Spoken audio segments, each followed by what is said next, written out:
I am so pleased to be able to introduce to you today speaker, Travis Roby. Travis is the Senior Associate Director of Federal Relations at the American Hospital Association.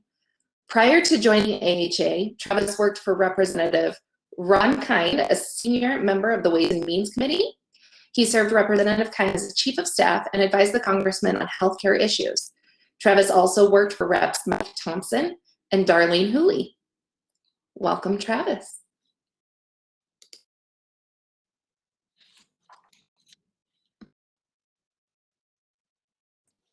Oh, there we go. Mike snafu there. I think I'm on. So thank you, Jessica, for the introduction, and thanks for everyone allowing me to participate today. I'll share my screen here so that way and see my presentation. One moment, please. There we go. Okay. Well, I'll jump right in, and then at the end, maybe we'll have some time for questions. I always like to start off these conversations with an overview of the political environment because that's obviously a key driver towards what legislation can get through Congress. So starting on that point, it makes sense to look at what's the president's popularity. That obviously is essential to the president being able to get his agenda over the finish line. You look at President Biden's approval rating, 53%, almost 54% approval, a little under 40% disapproval.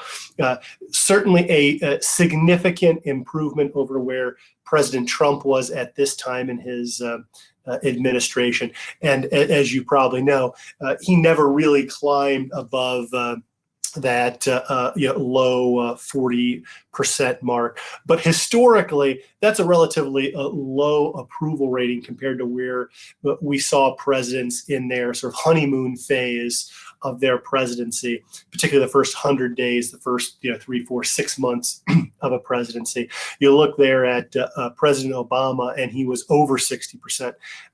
Even President George W. Bush was over 55%. Obviously, he had a very contentious post-election period. So this is a little atypical historically, but again, we may be in a new normal where partisanship doesn't allow any president the kind of historical popularity in their honeymoon period that we've seen in the past. So digging more down into the some polling and the president's agenda, 60% of voters say that they support the American Jobs Plan. That's what President Biden is calling his infrastructure package. And that's very intentional on his part. He's not calling it an infrastructure package. He is calling it a jobs plan. He sees it as something much broader, infrastructure being, or traditional infrastructure at least, being a key part of what he's proposing. But again, certainly it's much broader than that, as we'll talk about. And as you can see, the individual components are quite popular. Again, 3/4 of voters support some of the key planks in this proposal. Veterans hospitals, sort of that more traditional highways, roads, bridges, $400 billion for caregiving, obviously very much of interest to us in the hospital and healthcare field. Now, individual components being popular sometimes translates into popularity of the whole bill. Obviously, right now, 60% popularity for the full package. That's a good place to be if you're President Biden. But the past precedent, if we look at the Affordable Care Act, lots of those individual components were popular, and it didn't translate into popularity for the full package because at the end of the day, partisanship played a key role in the sort of relatively limited popularity of that overall package, at least until we got to efforts to repeal and replace it. And then it sort of took it to another level of popularity that it hadn't seen. So the overall starting point, if you're President Biden and congressional Democrats, is a good place to be. But that remains to be seen whether that's going to hold for the long haul here. Next, I want to talk a little bit about where things are at in the House and in the Senate. As I'm sure you all recall, the election in the House was very tight. Democrats retained their majority, but that shrunk considerably. When Congress was sworn in January 3rd, it was 222 Democrats to 213 Republicans. But that number has since dwindled. There have been a number of Democrats that have been brought into the Biden administration. Two, Marcia Fudge and Deb Haaland, to be cabinet secretaries, Ms. Fudge to be at the Department of Housing and Urban Development, Ms. Haaland to be at the Interior Department. And then Elsie Hastings passed away recently. Just on Wednesday, his memorial service was held in the Capitol Rotunda. And unfortunately, two Republican members have passed away as well. Ron Wright, his seat is going to be filled soon.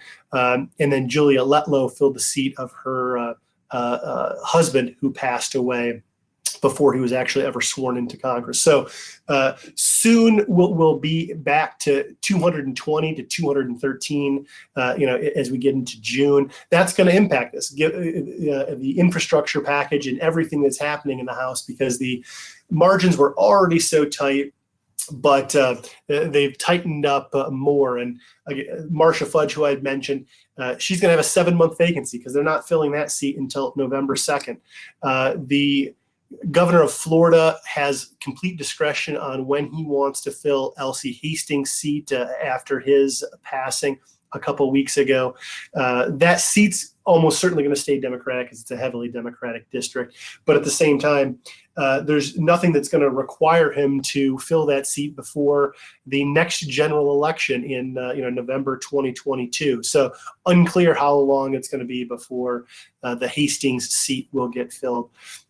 The Democrats are obviously very much focused on keeping their majority. They're targeting 21 Republican-held seats as they look to next November. The Republican Congressional Campaign Committee has 47 seats that they're targeting.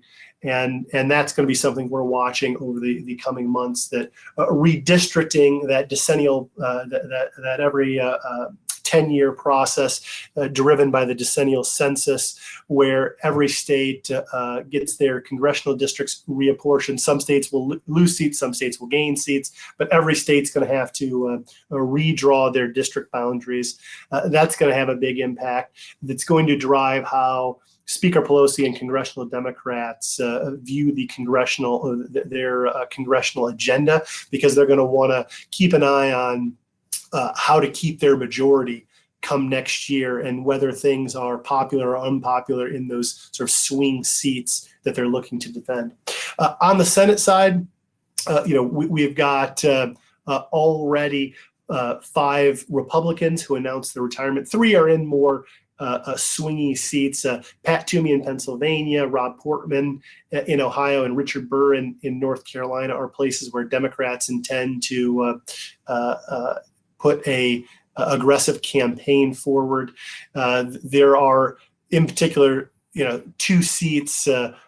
Mark Kelly in Arizona, who won a special election just in November. He's up for re-election for his full term in 2 years in November of next year. Raphael Warnock, who I'm sure everybody knows, sort of famously helped put Democrats in the majority after the 2 Georgia special elections, runoff elections, I should say, in January. His was a special election.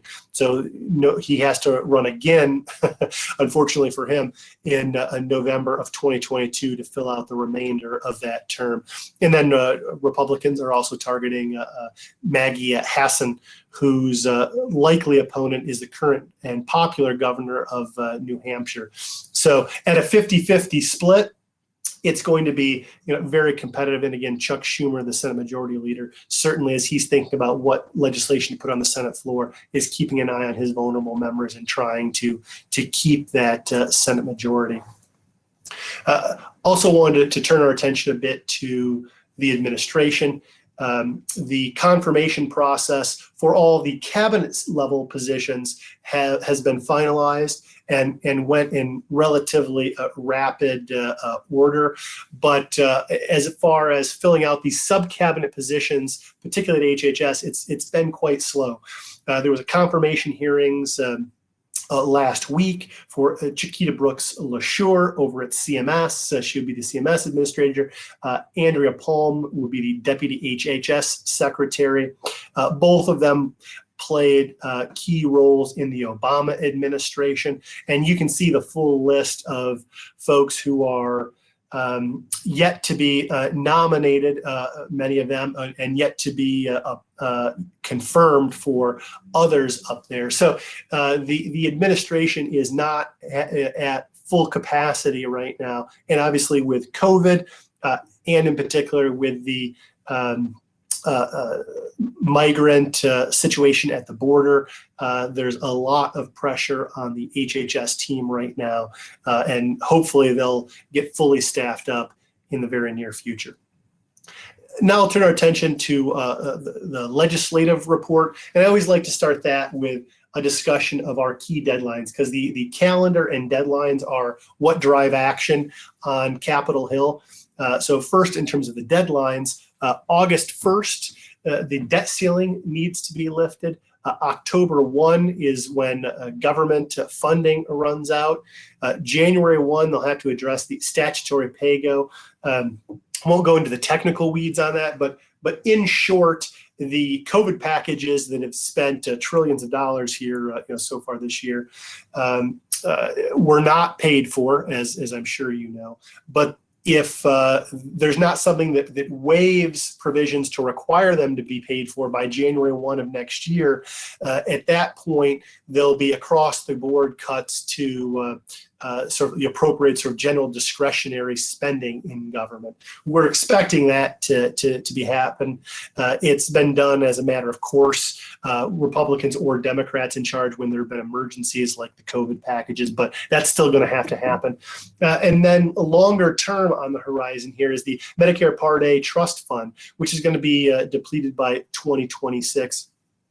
Obviously, while the COVID pandemic is ongoing, Congress is obviously focused on that, focused on the infrastructure package, but they've already made clear that in certainly the medium term, at least, and maybe even the short term, depending on how long we define short term, as we look into 2022, probably at the very least, Congress is going to start thinking about what they need to do to shore up the trust fund, given the short time horizon they have to take action on that. And then I talked about the congressional calendar. That's also what dictates action. Speaker Pelosi has said that she wants to have the House transportation bill move through by the 4th of July recess. So that would require committee action in May and into June. So that way they can get that done. Then the next big sort of forcing action is the August recess, which is August 6th. Those sort of jet fumes in the air as members are voting on the floor really push people to make deals and to get deals done. So it's again those key sort of cliffs and deadlines I talked about in my last slide, and then congressional recesses where they're going to get out of town that tend to force action. You can see the rest of the calendar and key recesses on the bottom of the slide here. It's very possible that full consideration of the transportation package may not happen until September or even into October, but certainly House and Senate leaders are eager to try to move as expeditiously as possible. And I think Pelosi's July 4th deadline for her first deadline. Now, those often slip. Again, as I said, maybe August 6th is more likely for House action, but then the Senate will have to move on its own, and then they'll have to find a deal that they can agree on between both bodies.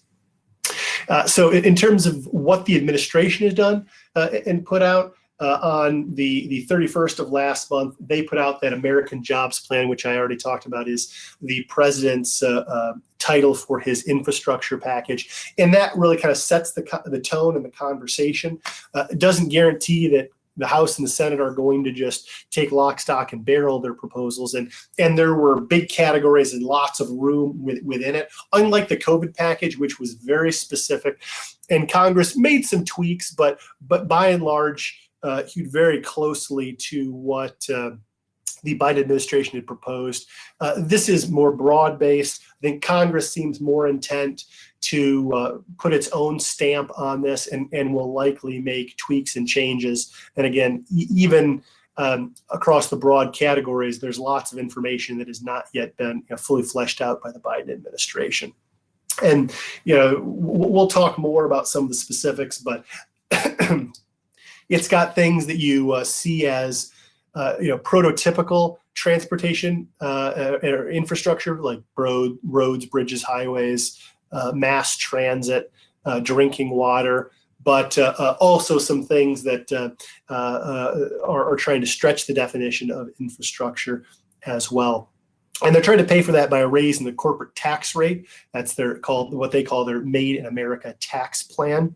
The second phase that you may have heard of that is going to be part of their infrastructure agenda is what's called the American Families Plan. Some are calling it kind of the human infrastructure package, as opposed to there's the sort of more physical infrastructure package, which is the American Jobs Plan, and a more human-focused infrastructure package on the American Families Plan. That's going to be about $2 trillion, a bit smaller than the first package. Going to be focused on childcare and healthcare, parental leave.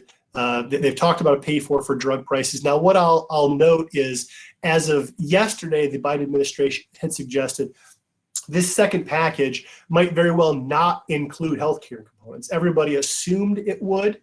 So this seems to be an effort to sort of bypass some division within the Democratic Party on whether, for instance, you should have Medicare, not Medicare for all, but there's obviously a cohort that want that. That's not what the president has supported, but things like the public option, expanding Medicare eligibility down to 60 or 55 or 50, versus just building on the Affordable Care Act by making permanent some of the enhanced tax credits that were just passed as part of the most recent COVID packages. So it seems like they intend to leave that out. But the House of Representatives, at the very least, has made very clear that they intend in their package to include healthcare provisions. So at the end of the day, Congress can move what it decides it wants to include in the package, regardless of what the president's prioritize. So just because you may have heard the president is not planning on including healthcare in this second package as of yesterday, does not mean that they're not going to have healthcare in this final package. The president's skinny budget. In a normal year, the president puts out a full budget that looks at all of the agencies within the federal government. The traditional skinny budget is in the first year of a president's term, because they've just been inaugurated. They haven't had the time and bandwidth to do the full-fledged budgeting process. So it's a narrower approach that really focuses primarily on your traditional discretionary spending, and not changes they'd want to make in broad mandatory programs like Medicare and Medicaid. $1.5 trillion. That's a 16% increase in discretionary spending, a 23% increase in HHS spending. Not a shock given where we're at with the COVID pandemic, but certainly very notable that he's asking for a very significant increase. And that aligns with both the American Rescue Plan, that's the COVID package that just passed last month. And that COVID package, of course, has lots of additional investments in healthcare. So a portion of that 16% is just what's reflected in current law, but also it reflects what the president wants to see happen through that American Jobs Plan that's already been released. That's his first infrastructure package.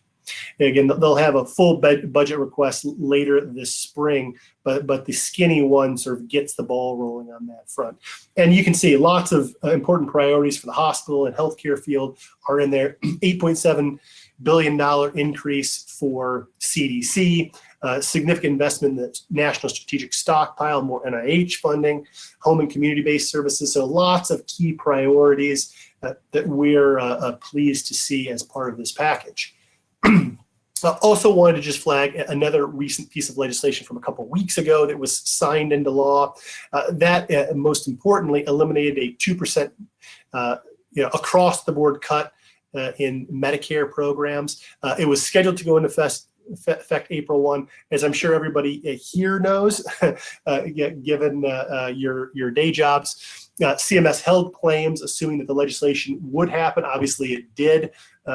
So you'll be, to the extent that you'd submitted claims that would have gotten that 2% cut April 1, you should now be getting the full value with that 2% increase included when they make those payments. And this will ensure that there are no Medicare sequester cuts through the rest of the calendar year. It also made some technical changes on rural health clinic provisions from the December COVID package. I'd also mentioned that it doesn't address the statutory pay-go issues. That's something that's going to happen by January 1. Otherwise, there'll be huge cuts to the discretionary spending programs in the federal government. But again, historically, on a bipartisan basis, that hasn't been a problem, but we're going to have to find a way to get that done still. In terms of the FY22, the fiscal year appropriation bills, those are just the general funding to keep the government open. One, if highlight just a handful of things. One, there are no more budget caps because of a deal a couple of years ago. So Congress can spend whatever amount that they can get through the process. So that 16% increase that President Biden proposed, there's nothing preventing the Congress from fully passing legislation to give 16% increase to the federal government, that 23% increase that was specifically targeted for HHS. Obviously, that's going to have to get through the House and Senate, though. Also, notably, there's a return to earmarks, or as folks in Congress prefer to call it, member-directed spending is the happier sounding title that doesn't have the baggage that earmarks did. There's the expectation that might help make it easier to pass some of these appropriations bills that have been bogged down in partisanship. In the House, Republicans and Democrats have both agreed to the return to earmarks. Senate Democrats are planning to return to earmarks. House Republicans just on Wednesday voted to keep their ban on earmarks, although there's no penalty if you ask for earmarks. So I think the expectation is that, some, maybe a significant number of Senate Republicans will ask for earmarks as the appropriations process moves forward. So in terms of what else is on the congressional agenda that's fighting for bandwidth and floor time in the House and the Senate, there's a big list of priorities. Labor issues, voting rights, equal pay, police reform, the travel bans that President Trump had instituted, police reform, immigration, gun control, hate crimes, climate change, minimum wage increases, lots of things potentially on the congressional agenda. Everybody's trying to get earlier rather than later in the agenda because, as I'm sure you all know, the longer you go in the calendar year and the closer you get to election day, it starts to be harder and harder to get things through Congress, particularly a Congress that's this closely divided. Literally 50-50 in the Senate and just a handful of vote for their margin for House Democrats. I want to also talk just a little bit about the House dynamics on infrastructure and some of the Senate dynamics. We in the healthcare field, of course, we live in a couple key committees, the Ways and Means Committee, which has jurisdiction over the Medicare program. Richie Neal is chair of that committee. The Energy and Commerce Committee, which has jurisdiction over Medicaid, shares much of the Medicare jurisdiction and has kind of the full public health jurisdiction. That's Frank Pallone from New Jersey on Energy and Commerce. We live in those committees every day. We work very closely with those committees on a daily basis and the members on those committees. But obviously this package is infrastructure. And so the Transportation and Infrastructure Chairman Peter DeFazio and the members of those committees are in the House and the Senate are people that we may engage a bit less with, and so we're all trying to get those folks up to speed on what our priorities are. Lots of challenges at play. You've got members like Ron Kind from Wisconsin, who's in a Trump district. You've got members who are very focused on the state and local tax, the so-called the SALT tax caps. Bill Pressgrove from New Jersey and Tom Suozzi from New York, who have said they don't want to see any infrastructure package happen that doesn't do something to provide SALT relief to high property tax and high state and local tax jurisdictions for their constituents, like those in New Jersey and New York. The Problem Solvers Caucus actually just this morning, that's a bipartisan group of members that are committed to trying to find solutions and reach across the aisle. They put out a package just this morning talking about their 20 pages, talking about their infrastructure priorities. And then you've got progressives versus moderates that are trying to pull things in different directions, like AOC and Congresswoman Jayapal. You've got the Blue Dog Coalition that's worried about the size and scope of the package. You've got oil and gas Democrats like Lizzie Fletcher, Colin Allred, Henry Cuellar, who are concerned about maybe what some of the green provisions might mean for their oil and gas constituents. So there's a lot of dynamics at play, particularly when you've got such a narrow margin. It will be a big effort from the president, Speaker Pelosi, and the committee chairs that are trying to shepherd this through the process to get this over the finish line. On the Senate side, obviously fewer moving parts because there are only 100 senators, but each senator has such a key role when you're split 50-50.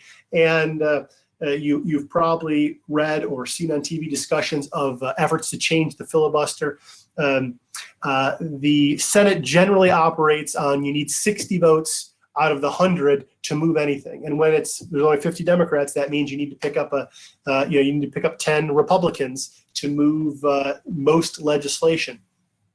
And because Senators Manchin and Sinema have said they oppose ending the filibuster, which would let things pass on a pure majority vote, most things are going to have 60 votes or use the reconciliation process. And I'll talk a little bit about that later. I won't get into the intricate nitty-gritty of it, but in short, reconciliation is the process that allowed a Democrat-only COVID package to move through the Senate.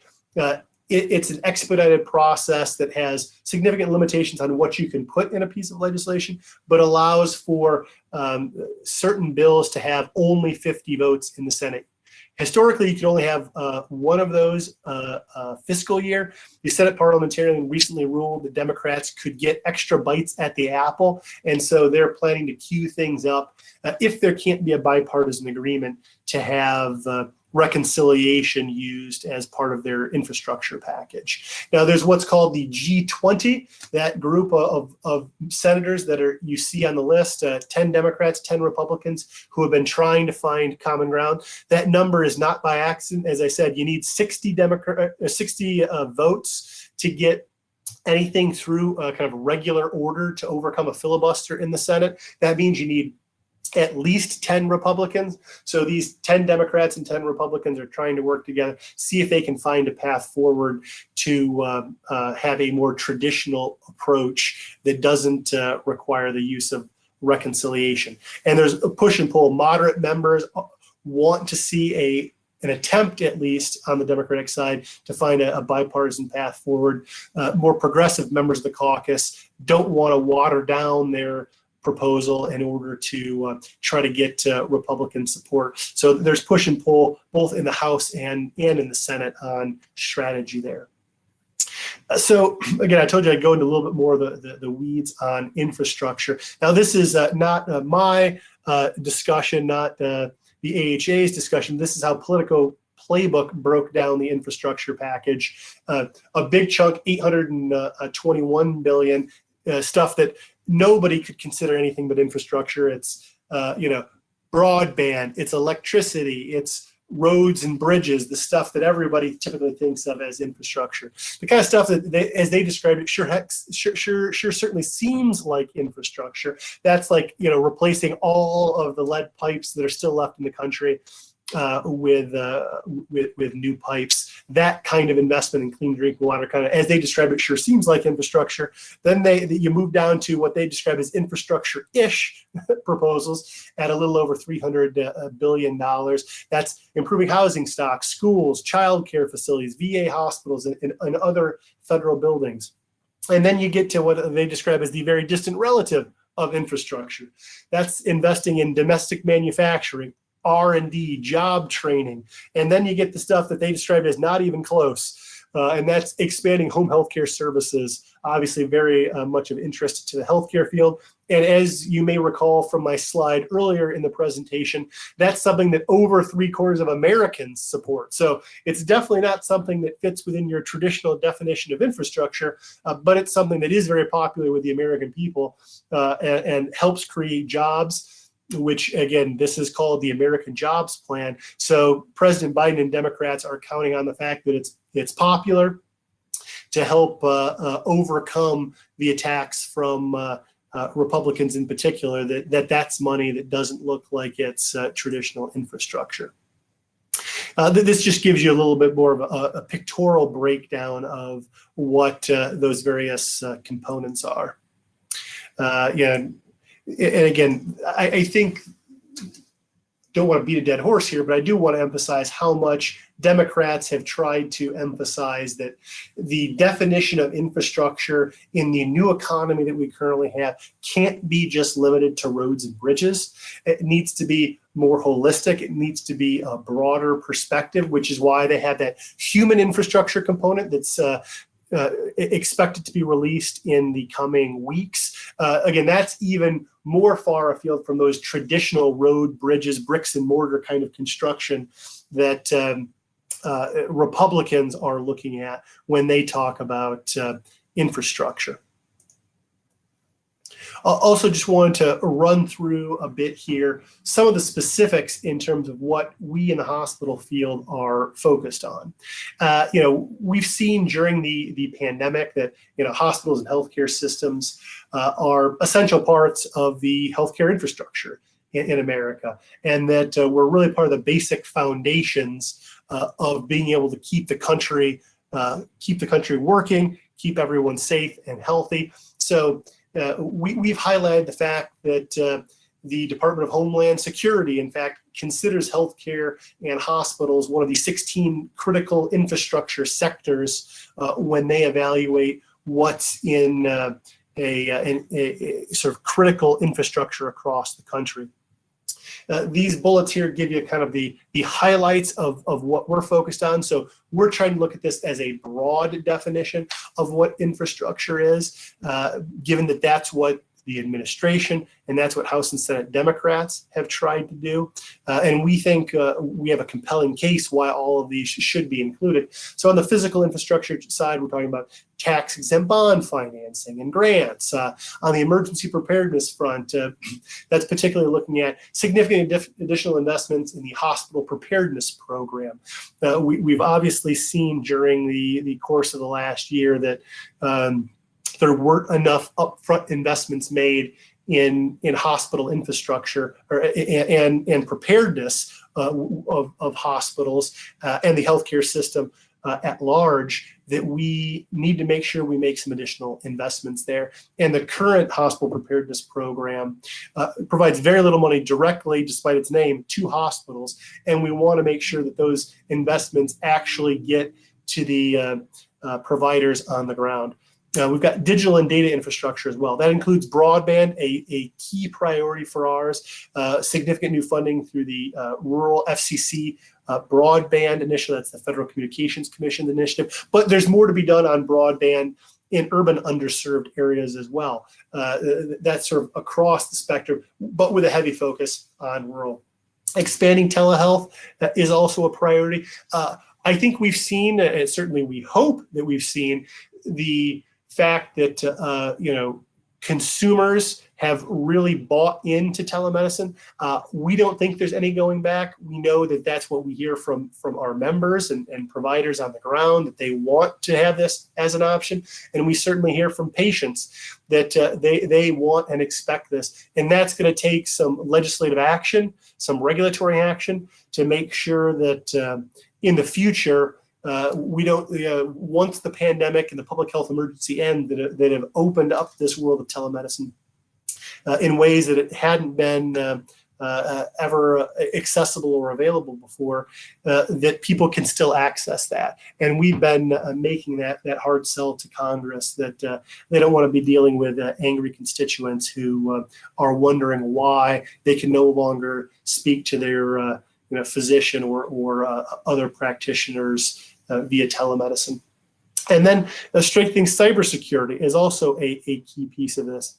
Obviously, in recent years, there have been a significant growth in the number of cyber attacks, and we think this is a critical piece of our infrastructure across the country, but in the healthcare sector as well. And then we've got healthcare workforce. During the pandemic, obviously, our frontline caregivers have been worn down by the length of this pandemic, by the stress of caring on a daily basis for COVID patients. And so we want to make sure that we make significant investments. We've got probably a dozen proposals, so I won't go through all of those, but it's among them expanding graduate medical education, funding for paying down loans for providers and frontline caregivers, providing visa relief during healthcare emergencies to make sure that we can get more workers into the country, and particularly directed at hotspots, whether it's additional waves during this COVID pandemic or additional public health emergencies in the future. Next is securing the supply chain. That's increasing the domestic production and capacity for PPE, and also having that manufacturing redundancy. What we saw, and I'm sure you saw on the ground, is that just-in-time sort of lean manufacturing practices were good for keeping costs down. But the problem was that we didn't have a stockpile when there was an emergency. And going back to our emergency preparedness funding, the strategic national stockpile didn't have the investments in it that we needed. And so we need to reinforce those strategic stockpiles and continuously replenish that. What we also saw is that some of the things that were in the stockpile this time, when you went to tap into it, you had masks that were beyond their expiration date, that were moldy, or that the elastic was rotten on masks. We had ventilators that we had to retrain staff on because they were so old. No one knew how to use them again. That's the kind of thing that we need to make sure doesn't happen again. And it's going to take a continuous investment, and you start that investment now from our perspective as part of this infrastructure package. And then behavioral health care access. There's obviously was an acute need for behavioral health services before the pandemic. That's only grown given the stress caused by losing jobs or having to be home, losing loved ones. So this is something that we feel like is a key piece of any infrastructure package, particularly a human infrastructure package going forward. But we also have a physical infrastructure component to this, money to construct new sites of care, which we are in desperate need of. Renovations to old facilities. Because reimbursement in this sector is so low, it's tough to have the resources to keep building those facilities to meet demand, and again to renovate those facilities, particularly when there's been a significant number of new requirements in recent years on behavioral health facilities. So that gives you kind of the full rundown of our hospital priorities in that first infrastructure package. Want to talk about a little bit about activity to date. Energy and Commerce has put in the House, that is, has put out a bill. They have held a hearing just yesterday on this package. $300 billion in drinking water, broadband, healthcare infrastructure, $10 billion specifically for hospitals. Not as much as we'd like, but at least that's a starting point. Clean energy as part of that package as well. The House Ways and Means Committee had a hearing last, I think it says March 23rd, but actually their hearing was last week, I should say, on this legislation. So that's an investment that they're having to sort of lay the groundwork in the House to move their legislation, as I'd mentioned earlier, from their perspective, hopefully in May or June through the committee process. So that way, by the end of June, before the 4th of July recess, they can actually have a bill on the floor that they're voting on. Now, obviously, we're focused on this infrastructure package as the next big vehicle to move our priorities. You've seen we've taken a broad approach to looking at what we should be focused on as part of this package. Because that's what the administration and Congress have done. But we also are looking outside of that as well, including that next human infrastructure package on Affordable Care Act and coverage expansion, ways to address drug pricing, which was intended to be the pay for the human infrastructure package. The House Democrats just rolled out their proposal on drug pricing yesterday. House Republicans did it the day before that. So even though the Biden administration has said they're not planning on including drug pricing and healthcare proposals in their next human infrastructure package that they roll out, House Democrats are very much moving forward on those issues.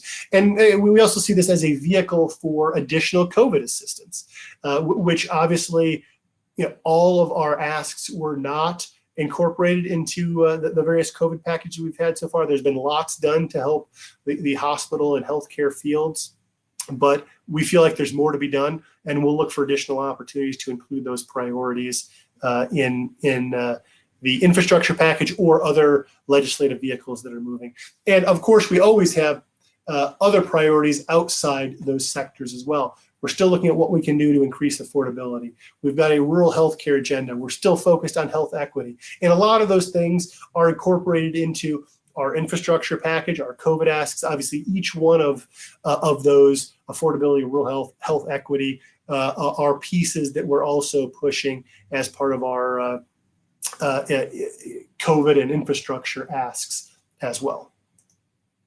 And wanted to talk, I guess I've alluded to this already, but just highlight that the mechanism for moving the infrastructure packages are still up in the air. It could be broken down into two parts, sort of a maybe bipartisan approach on traditional infrastructure. I think both Republicans and Democrats are trying to feel each other out, whether this is something they're interested in. There could be common ground on Republicans just a couple of days ago rolled out their package of what they call traditional infrastructure. They could have up to $800 billion in spending, a heck of a lot less than the $2.3 billion in the first infrastructure proposal that Democrats have put out. Again, that's before the second $2 trillion infrastructure proposal gets put out on the human infrastructure side of things. So vastly smaller. Democrats have said that the Republican proposal is inadequate to meet the challenges of the moment, but it's possible that everybody could come to an agreement to pass a package just focused on those issues, and then there could be a reconciliation package for those remaining human infrastructure and sort of maybe non-traditional infrastructure package that Democrats wanted to include in their first package.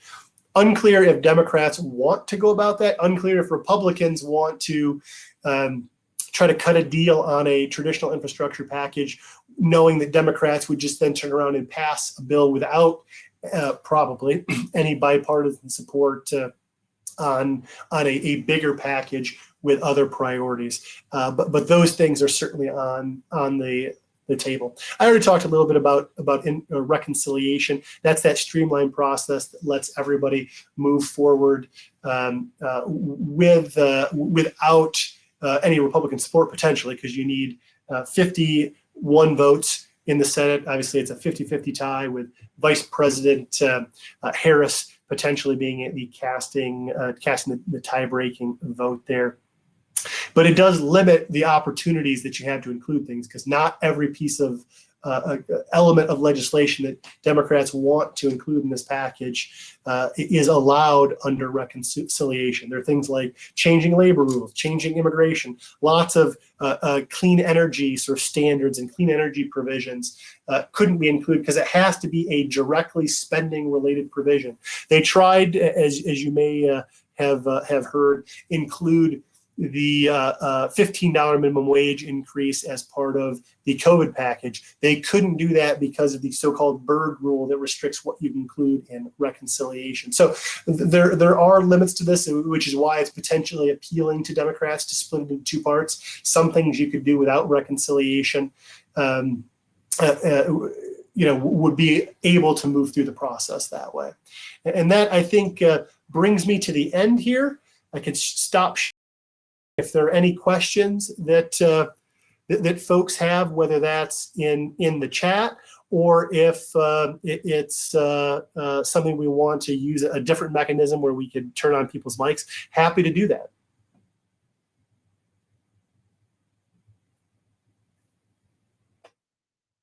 Travis, we do have one question over here in the Q&A. And is, what do you think the likelihood of industry seeing federal public option or Medicare for all prior to midterm? The prospects of Medicare for all are essentially nil.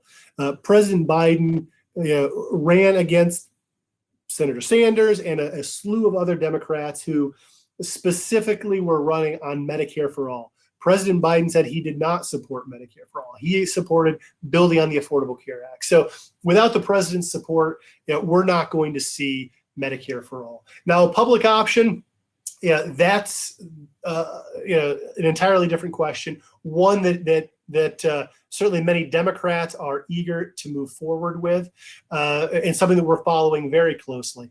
It's going to be a very heavy lift. The odds are not in favor of that happening, but it's very much a priority for a lot of Democrats.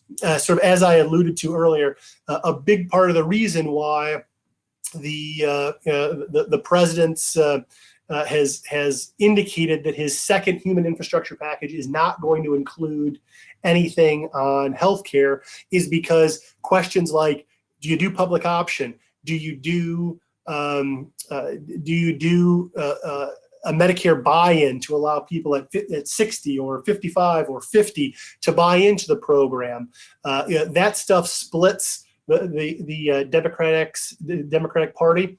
Again, President Biden has been supportive of a public option. He has been supportive of lowering the Medicare eligibility age. But when you only have 50 votes, the question is, do those provisions have 50 vote support in the Senate? And at this point, it doesn't seem like it. So it would be a heavy lift to get that done. But it's something we're tracking.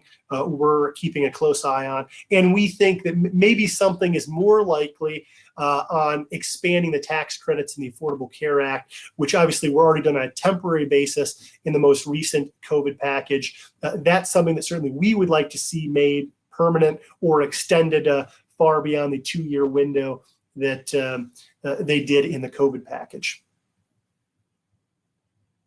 Do we have anything else, Jessica? I'll sort of try to scroll through the.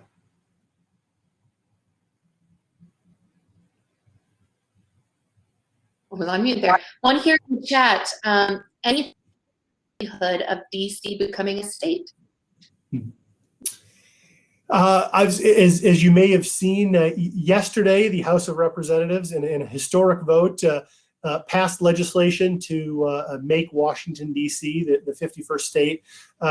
The prospects of that in the Senate at this point in time seem dim. I'd already talked earlier about the filibuster, where you need 60 votes out of 100 to pass anything in the Senate. Basically guarantees that Senate Republicans have been quite clear that they do not support making Washington, D.C. the 51st state. So unless Democrats end the filibuster, which Again, Senators Sinema from Arizona, Senator Manchin from West Virginia have said they do not support. Unless they have a change of heart on that, I don't see a path forward between now and the end of this Congress making that happen. But I won't rule out the possibility that something could happen to change Manchin or Sinema's mind and end the filibuster. And if that happens, a handful of things like voting rights legislation, which might be the thing that actually, if the filibuster were to be eliminated, is probably the single policy area that would most drive that decision.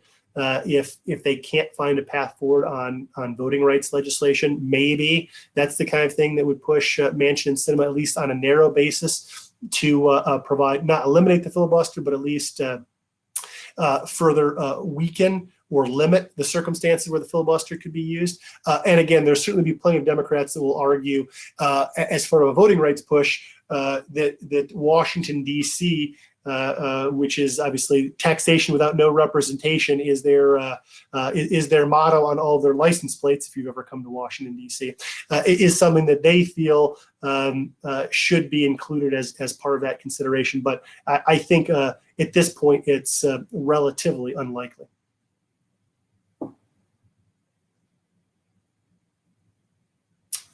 If we have anything else.